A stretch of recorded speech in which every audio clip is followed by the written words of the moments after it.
Welcome to Alima சமையல். வாங்க நம்ம இன்றைக்கி சிக்கன் கிரேவி சமைக்கலாம். அதுக்கு தேவையான பொருட்கள்: 1 ஸ்பூன் மிளகாய்த்தூள், அரை ஸ்பூன் பட்டை ஏலக்காய் தூள், கொஞ்சம் கல் உப்பு போட்டு எல்லாம் பெரட்டி வச்சிடலாங்க. 1 மணி நேரம் ஊறட்டுங்க. இந்த மாதிரி நம்ம சிக்கன் கிரேவி செய்யும்போது சூப்பராக இருக்குங்க. வாங்க தேவையான பொருட்கள் பார்த்துடலாம். பெரிய வெங்காயம் 4, 3 தக்காளி, ஒரு கைப்பிடி கருவேப்பிலை, ஒரு கைப்பிடி கொத்தமல்லி தலைங்க, 3 ஸ்பூன் தயிர், இஞ்சி பூண்டு பேஸ்ட் ஒரு 3 ஸ்பூனு, குருமிளகுத்தூள் ஒரு 2-3 ஸ்பூன் வருங்க. நம்ம இதுக்கு அது மட்டும்தான் போடுறோம் காரத்துக்கு, வேறு எதுவும் போடுறதில்ல. அதனால் குருமிளகுத்தூள் கொஞ்சம் அதிகமாக எடுத்துக்கலாங்க. வாங்க குக்கர் வச்சாச்சு.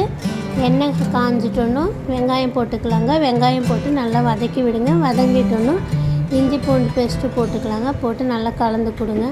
பச்சை ஸ்மெல்லு போகிற வரை நல்லா வதங்கணுங்க.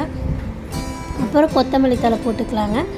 அதே போட்டு நல்லா கலக்கி கொடுத்துட்டு தக்காளி அரைச்சி வச்சதை ஊற்றிக்கலாங்க.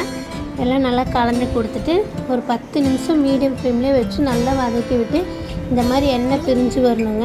அப்போ தான் டேஸ்ட் நல்லாயிருக்கும். இப்போ நம்ம அந்த சிக்கன் கலக்கி வச்சுருந்தோம்னாங்க, அதை எடுத்து நம்ம போட்டுடலாங்க. போட்டு அதையும் நல்லா கலந்து கொடுங்க. இந்த மாதிரி எல்லாம் கலக்கும்போது நல்லா மிக்ஸ் ஆகி மசாலு சிக்கனு எல்லாம் மிக்ஸ் ஆகிடுச்சுங்க.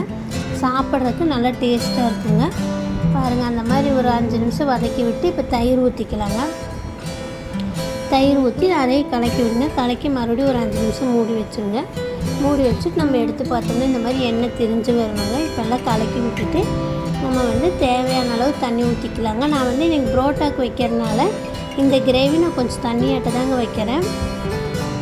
இதுக்கு நம்ம கிரேவின்னு சொல்லலாம், குழம்புன்னு சொல்லலாம். அந்த மாதிரி நம்ம ஒரு இதாக வச்சுருக்குறோங்க. இந்த மாதிரி வச்சு பாருங்கள், சூப்பராக இருக்கும். பாருங்கள், இந்த மாதிரி கொதி வந்துட்டோன்னா இப்படி எண்ணெயெல்லாம் பிரிஞ்சு கலரும் சூப்பராக இருக்குது. நம்ம இதுக்கு வெறும் குருமிளகுத்தூள் தாங்க சேர்த்துறோம்.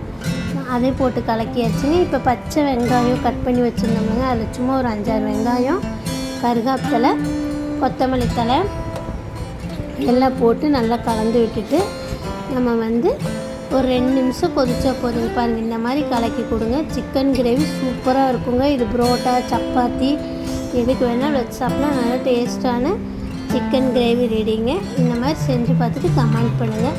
சூப்பராக இருக்கும். நாங்கள் இன்றைக்கி சிக்கன் கிரேவியும் சில்லி சிக்கனும் செஞ்சோங்க. அது 2 வீடியோ போட்டிருக்கோம். சில்லி சிக்கன் வீடியோ நெக்ஸ்ட்டில் வரும். தேங்க்யூ.